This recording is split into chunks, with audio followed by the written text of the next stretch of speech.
জোহার। আজকে যে বিষয়টি নিয়ে আপনাদের সামনে আমি আলোচনা করতে চাইছি সেটি হলো অভিন্ন দেওয়ানি বিধি। ইংরেজিতে যেটাকে বলা হয় ইউসিসি অর্থাৎ ইউনিফর্ম সিভিল কোড। তো এই বিষয়ে আলোচনা করার আগে আমাদের জানার প্রয়োজন আছে ভারতবর্ষের সংবিধানে মূলত দুই ধরনের বিধি তথা আইন আছে। একটি হচ্ছে ফৌজদারি বিধি বা আইন, আরেকটি হচ্ছে দেওয়ানি বিধি বা আইন। ভারতবর্ষের সংবিধান অনুযায়ী ফৌজদারি আইন প্রত্যেকটা মানুষের ক্ষেত্রে সমানভাবে প্রযোজ্য হয়, কিন্তু দেওয়ানি বিধি আইনের ক্ষেত্রে স্থান, কাল, পাত্র এবং অর্থনৈতিক, সামাজিক এবং রাজনৈতিক পরিস্থিতি বিবেচনা করে ভারতবর্ষের সংবিধান বিভিন্ন ধারায় বিভিন্ন মানুষের অধিকারের কথা পরিষ্কারভাবে এই দেওয়ানি বিধিতে তুলে ধরেছে। এই দেওয়ানি বিধির মাধ্যমে প্রত্যেকটা মানুষের ধর্মাচরণের অধিকার আছে। তৎসহ এই দেওয়ানি বিধির মাধ্যমে পিছিয়ে পড়া এসটি, এসসি এবং ওবিসিদের বিভিন্ন অধিকারের কথা উল্লেখ আছে। বিশেষত আদিবাসীদের ক্ষেত্রে বলা যায় যে সংবিধানের 144 নম্বর ধারার ৫ম তফসিল অনুসারে ফিফথ শিডিউলের কথা বলা আছে, স্বায়ত্ত শাসনের কথা বলা আছে,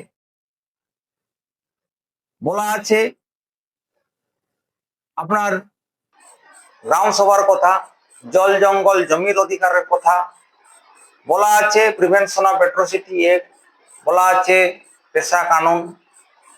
এছাড়াও বিভিন্ন দপ্তরে প্রতিনিধিত্ব এবং রাজনৈতিক ক্ষেত্রে প্রতিনিধিত্ব, এখানে সংরক্ষণ মানে সুযোগ সুবিধা নয়, এখানে প্রতিনিধিত্ব করার অধিকারের কথা বিবেচনা করে সেটা কিন্তু নির্ধারণ করা হয়েছে।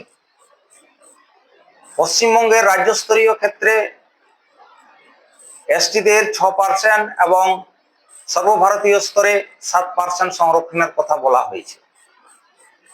এই সংরক্ষণ চাকরি ক্ষেত্রে, শিক্ষা ক্ষেত্রে এবং রাজনৈতিক প্রতিনিধিত্ব তথা লোকসভা এবং বিধানসভায়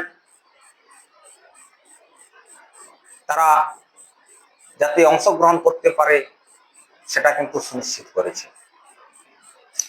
কারণ ডক্টর বি.আর. আম্বেদকর যখন ভারতবর্ষের সংবিধান লিখেন তখন সংবিধানের 342 নম্বর ধারায় এসটি পূর্ণ ব্যাখ্যা দিয়েছে, 341 নম্বর ধারায় এসসির পূর্ণ ব্যাখ্যা দিয়েছে। তো 342 নম্বর ধারায় পরিষ্কারভাবে যে যে বৈশিষ্ট্যের জন্য আদিবাসী চিহ্নিত, এসটি চিহ্নিতকরণ করা হয়েছে তার মধ্যে উল্লেখযোগ্য একটি বৈশিষ্ট্য হলো যে shyness of contactness with large community.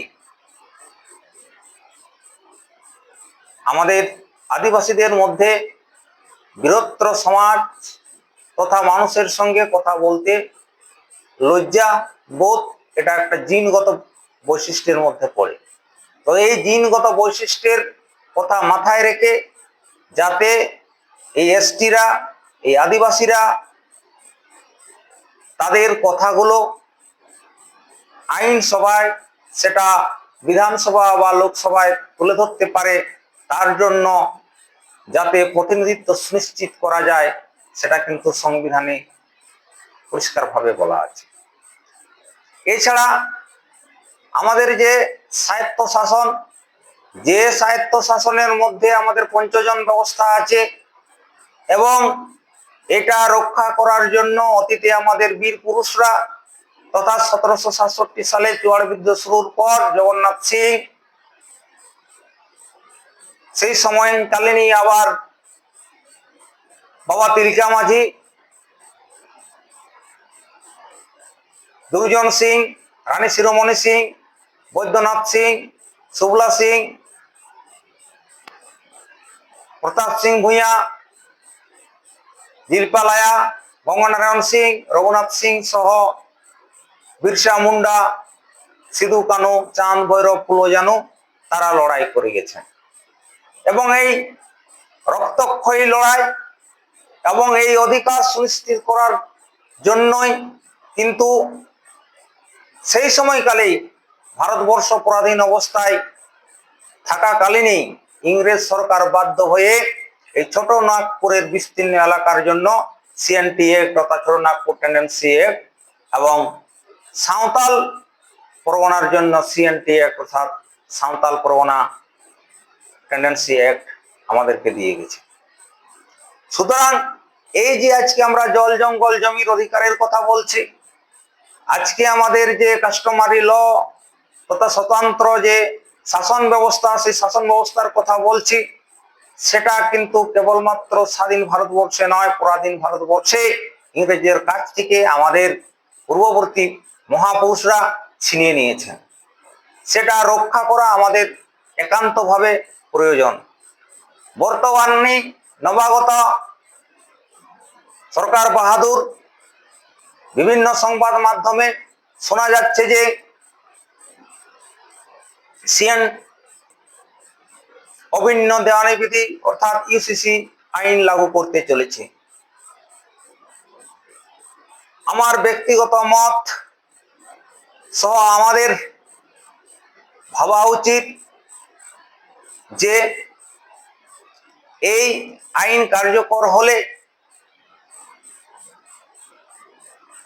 সমগ্র পশ্চিমবঙ্গবাসীর মধ্যে যে বিভিন্ন ধর্মাবলম্বী মানুষ আছে তাদের যে ধর্মাচরণের স্বাধীনতা, সেই স্বাধীনতা কিন্তু ক্ষুণ্ণ হবে বলে আমার আশঙ্কা। যদিও বিভিন্ন সংবাদ মাধ্যমে বিভিন্নভাবে আমরা জানতে পারছি যে এই ইউসিসি আইন আদিবাসীদের ক্ষেত্রে প্রযোজ্য হবে না, তো এটা পরিষ্কার নয় এই ইউসিসি আইন কিছু সময়ের জন্য আদিবাসীদের জন্য প্রযোজ্য হবে না, না আমরণকাল আদিবাসীদের জন্য প্রযোজ্য হবে না, সেটাও কিন্তু আমাদের ভাবার বিষয় আছে।